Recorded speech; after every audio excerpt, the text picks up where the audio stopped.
everyone. Welcome back to my channel. If you're new here, I'm Sue of Bendnstretch with Sue. In today's video, I'll be taking you through a yin yoga pose to open the hips. This is one of my favorites because we use the wall in order to provide some additional support and even give you the option of perhaps increasing the depth of the pose. Before we get started though, I'd like to give a quick shout out to a YouTube friend and supporter of the channel. Her name is Trish. Her channel goes by her name, and I've jotted down a few things because she is such an accomplished lady. I don't want to miss anything. She's a certified mental health and career counselor, as well as an author. She's been a top finalist in 2 beauty pageants, which are world renowned. She speaks several languages. She has been featured in the Star magazine as well as FHM magazine. She is a philanthropist, and she will help you live life with confidence, meaning, and happiness. So be sure to tune into her channel. I'll link it down below for you, and you can check that out. So let's get started. I have a few props here where there's a couple of blocks that can be really helpful in this particular pose. I also have a blanket because if your knees are somewhat tender, having the blanket there can be very supportive and make it more comfortable. I'll just demonstrate how I use that. You could also just bring your mat right up against the edge of the wall to give you the extra padding if needed.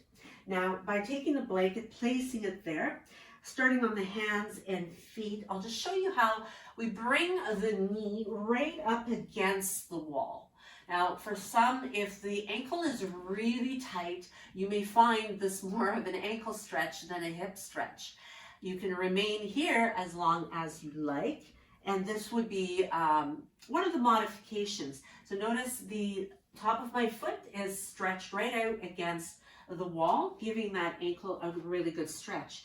Now, as your body gets accustomed to being here, I'm just going to set my timer in order to make sure we're not here too long and balance it out on the 2 sides as well. So you could remain here with your left knee, your opposite knee in front of you for a little extra balance and support in that manner. Or as you get used to it, you may find that you can step your left foot in front of you or the opposite foot to give you more leverage in order to lift the body up. Now, as you soften through the upper body, you are continually intending your shoulder blades toward the wall. If you are extremely tight through the hips, you may find that staying on the blocks will be sufficient for you and you'll get plenty of stretch. Even if you never come up on your opposing foot, that would still be fine. You'll still get what you need here to really open things up. In the yin practice, we are targeting that connective tissue, whether that is the fascia that encapsulates the muscles in the joints. We're also getting into ligaments and tendons. So there's a lot going on rather than with the yang practice where we're targeting more of the muscle. So it's good to have a balance of the 2 practices in your yoga regimen. And typically the poses are held for anywhere from 2 to 5, 6, maybe even up to 8 minutes, 10 minutes sometimes. So they are held for a long period of time, and that's really where the magic of this practice occurs. Now, as you continue to intend your body back, and perhaps you're eventually able to bring those shoulder blades to connect to the wall, you might bring the back of the head, and if so, you could then extend the arms up overhead, bringing the arms up against the wall as well to really elongate the fascial tissue through the front of the body. Now make sure that you use your breath to help you to navigate through discomfort that is bound to arise here. So you want to use those exhales as an opportunity to relax, listening to your breath. We have about another 30 seconds left here. We'll be holding for 3 minutes today. And if you feel that you want to stay longer, you could go ahead, pause the video, and stay here a little longer. and then to start it up again as we do the other side. So we are down to about 2 more breaths. Now, making sure those are full breaths. So you're breathing in fully and you're breathing out completely. We're taking 1 more. And on your exhale, you can begin to move out of the position. Moving out of it in the same way you got into it, you're going to gently shift yourself away from the wall, moving forward. Hands can be on the floor, they can be on the block as you bring your opposite knee underneath the hip and then eventually slide the side that you were stretching out underneath the hip. Now, as bringing counterbalance in between each side, we can bring ourselves up onto the balls of the feet, the toes, and come into rabbit pose here as you bring the top of the head down, maybe the crown, cupping the heels to pull and draw your forehead a little closer to your knees. So this is a great one. For those of you who prefer something a little bit more gentle, you may find that just coming into a classical child's pose is a great way to bring some balance in order to shorten the tissue that we've just elongated. Just for a moment, a few breaths here. And then slowly unroll yourself to come all the way up again. Prepare yourself to do the opposite side. So again, you can use the blanket if needed, making sure that your mat is tucked right up against the edge of the wall. If you're not using the blanket, from here, reaching for those props is always a handy tool to have. And when you're ready, you're taking your left foot. So once again, I'll just slide out of the way here. You've got the top of your foot pressing into the wall. There we go. And you are going to try to get the shin up against the wall as well as you align the body. So notice my knee and my hip as well as my ankle and foot are all in a nice straight line, and so that there's an alignment of the joints. So you're honoring those lines. Again, you could easily stay here on your hands and work on letting the ankle get accustomed to being stretched that much. You may come up a little. As soon as you prop yourself up, you're going to most likely start to feel that stretch in the hip. Again, stay here if this is sufficient for you. But if you want to continue to increase the depth of the stretch, you can bring that right foot out in front of you, and you will find most likely that the two sides are not equal. There's a significant difference quite often from one side to the other. I find that it can be your dominant side or not necessarily. It really depends on your habits and what you're doing throughout the day. Day after day, those repetitive positions that you're in, that will cause the lack of balance between the two sides, one side to get tighter than the other.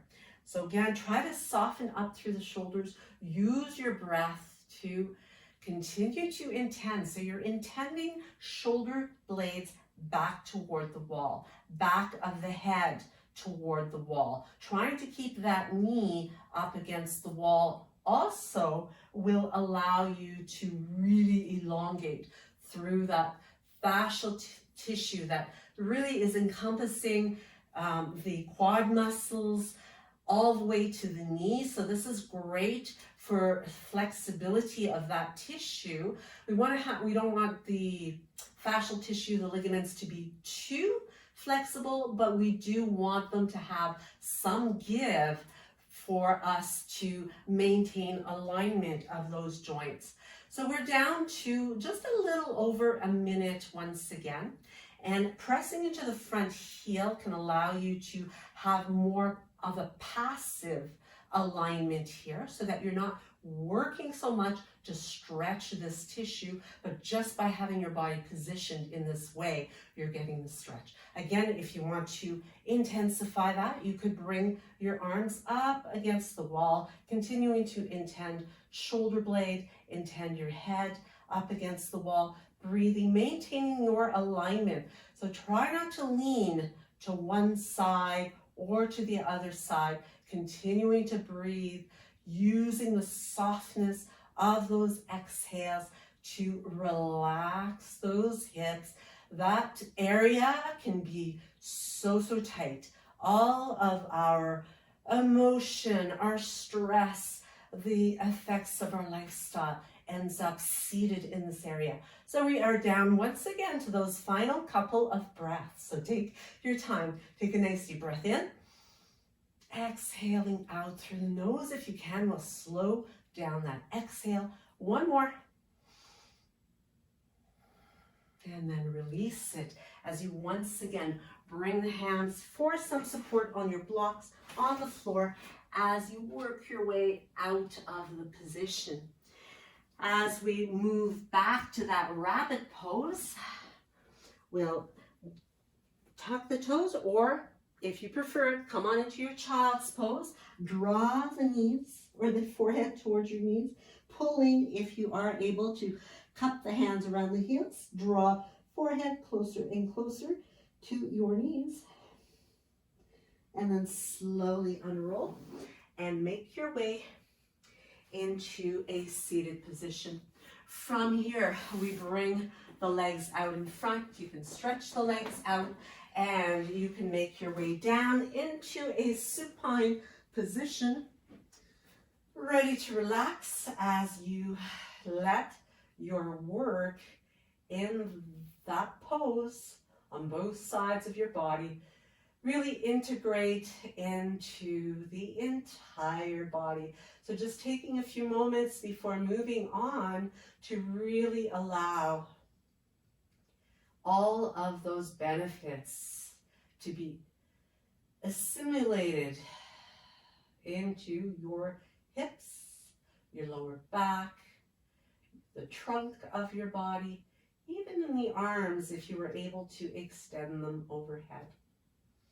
Whenever you're ready, you can stay here longer if you like and just indulge yourself into a little bit of a rest, or you can bring the knees into the body, creating a nice little bit of massage, eventually rolling all the way to the fetal position. Whenever you are ready to come out, pressing the floor away and coming back to seated. So I'd really like to thank you for your time today. I hope that you'll subscribe if you haven't already. Thank you so much. If you already have, be sure to give me one of these if you liked it. Hit that notification bell so you'll know when I upload new content. And you can check it out and check me out in the next video. Namaste.